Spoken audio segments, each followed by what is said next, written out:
Hello दोस्तों, welcome to our channel leading light academy. Friends, ये आज प्रतिशत का हमारा चौथा लेक्चर होने वाला है और आज इस लेक्चर में हम सीखेंगे एक्स वाई बाई 100 फार्मूला। ये क्या होता है और इसका क्या यूज है।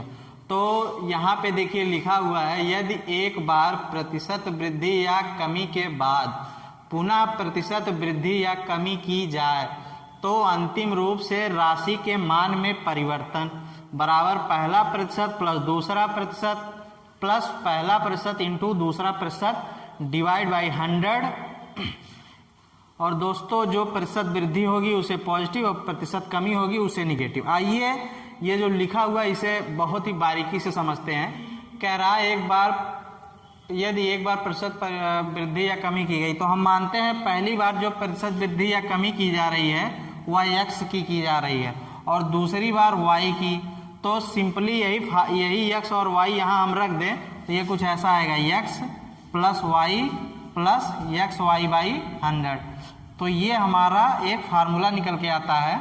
इसमें भी अगर एक्स वृद्धि है तो इसे पॉजिटिव लेंगे, एक्स कमी है तो इसे निगेटिव लेंगे, वाई वृद्धि है तो पॉजिटिव लेंगे, वाई कमी है तो निगेटिव लेंगे।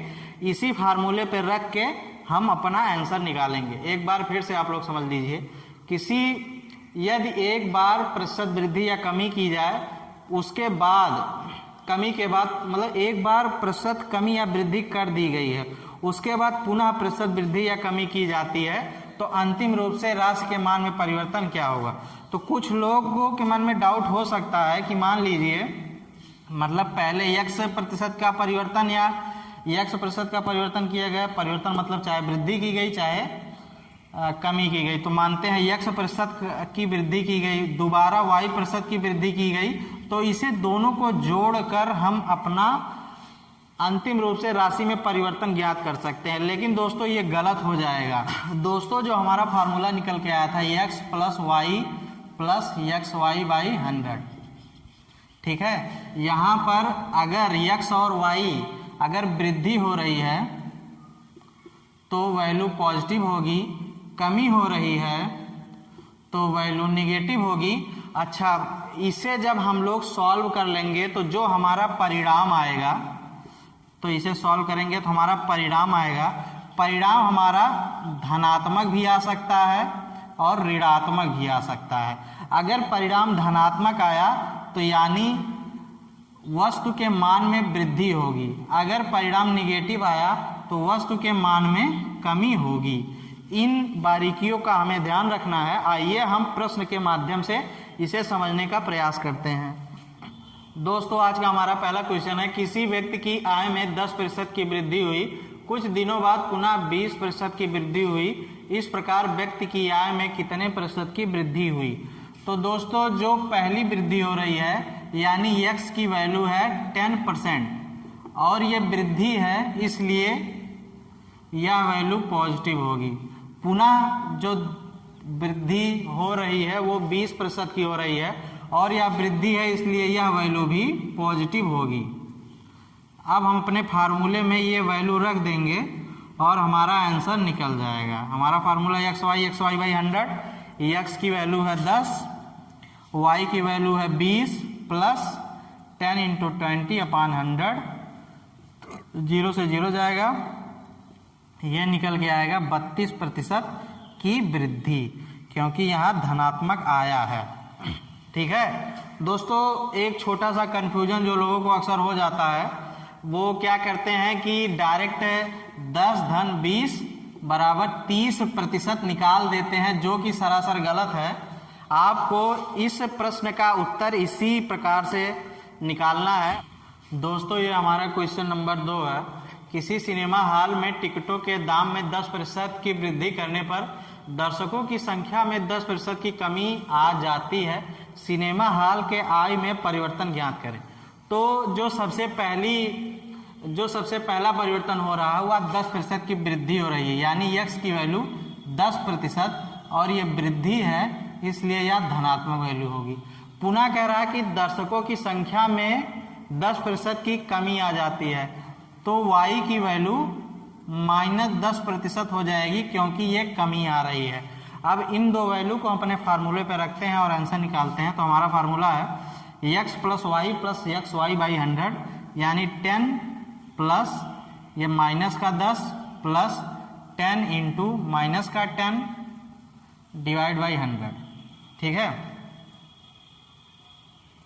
तो यहाँ से ये 10 से ये 10 चला जाएगा, 10 से 10 जाएगा 0 आएगा, और ये 0 इन दो 0 से कट जाएंगे, तो जो वैल्यू निकल के आएगी वो -1%, यानी सिनेमा हॉल के आय में 1% की कमी आएगी।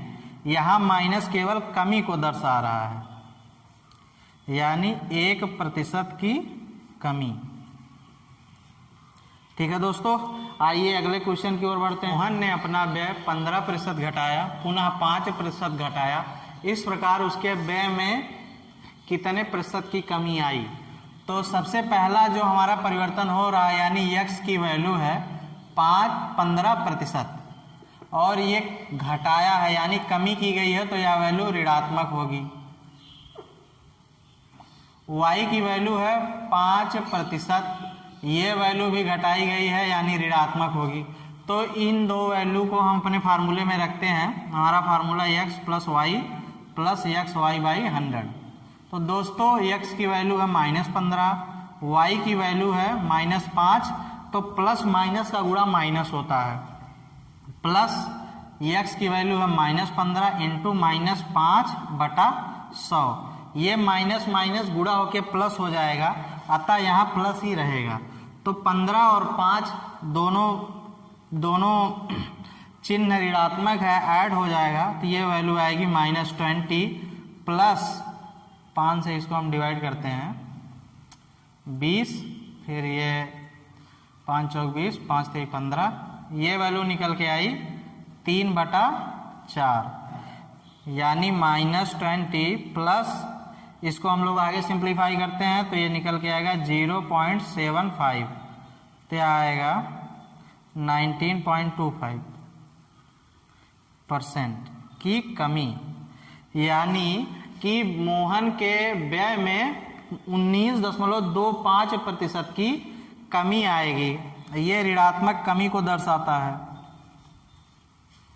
दोस्तों आइए हम अगले क्वेश्चन की तरफ बढ़ते हैं।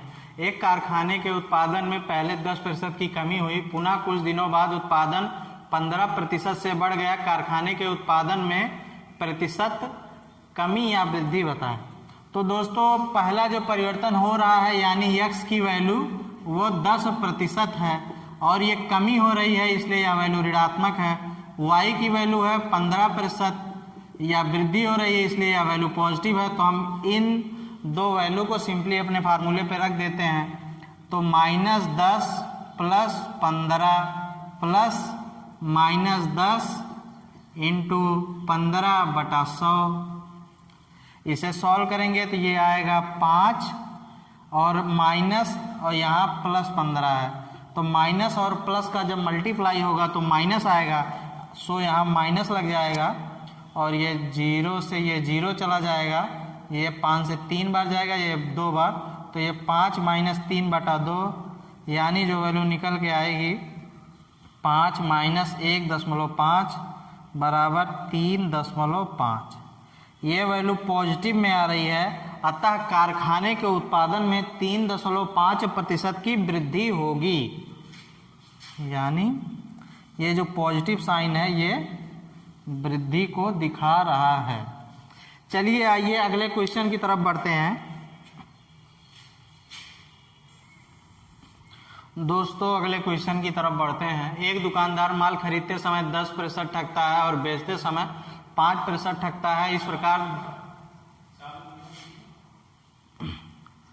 इस प्रकार दुकानदार को कितने प्रतिशत लाभ हुआ? तो दोस्तों यहाँ जो x की वैल्यू है वो 10% है, y की वैल्यू है वो 5% है। तो यहाँ पर जो मेन फंडा जो दिक्कत आने वाली है वो पॉजिटिव और निगेटिव की आने वाली है। तो दुकानदार ठग रहा है, अतः दुकानदार को प्रॉफिट हो रहा है। और दोस्तों प्रॉफिट भी हमेशा पॉजिटिव लिया जाता है, y भी पॉजिटिव। मान लीजिए कोई ये अगर दुकानदार के उद्देश्य से ना किसी खरीदार के उद्देश्य से देखा जाता तो यह उसके लिए लॉस होता। अतः हम यहाँ निगेटिव का, यहाँ हम ऋणात्मक चिन्ह लगाते हैं। तो आइए हम दुकानदार के नज़रिए से देखते हैं। और यहाँ मान लीजिए कोई खरीदार है, मान लीजिए दुकानदार ना होकर कोई खरीदार है, तो उसके नज़रिए से भी देखेंगे। तो सबसे पहले इसे देखते हैं, तो सिंपली फार्मूले में रख देते हैं, तो हमारा आंसर निकल के आ जाएगा 10, ये 10 बार जाएगा, 5 से ये 2 हो जाएगा, 10 5 15 प्लस 0.5 यानी 15.5% का उसे लाभ होगा। अच्छा, मान लीजिए कोई खरीदार है, उसे इस पर कितना लाभ या हानि होगा। तो दोस्तों ये दुकानदार ठग रहा है, अतः खरीदार का पैसा ज़्यादा लगेगा, इसलिए खरीदार का लॉस होगा। इसलिए इसके लिए हम यहाँ निगेटिव का चिन्ह लगाएंगे, यानी 10% निगेटिव और y बराबर 5% निगेटिव। तो ये निकल के आएगा -10 -5 प्लस -10 इंटू -5/100, और ये जो वैल्यू आएगी -15.5%, यानी इतना इसको घाटा होगा। ठीक है, दुकानदार को प्रॉफिट होगा, खरीदार को घाटा होगा। चलिए दोस्तों अगले सवाल पर बढ़ते हैं, अगले सवाल की ओर बढ़ते हैं।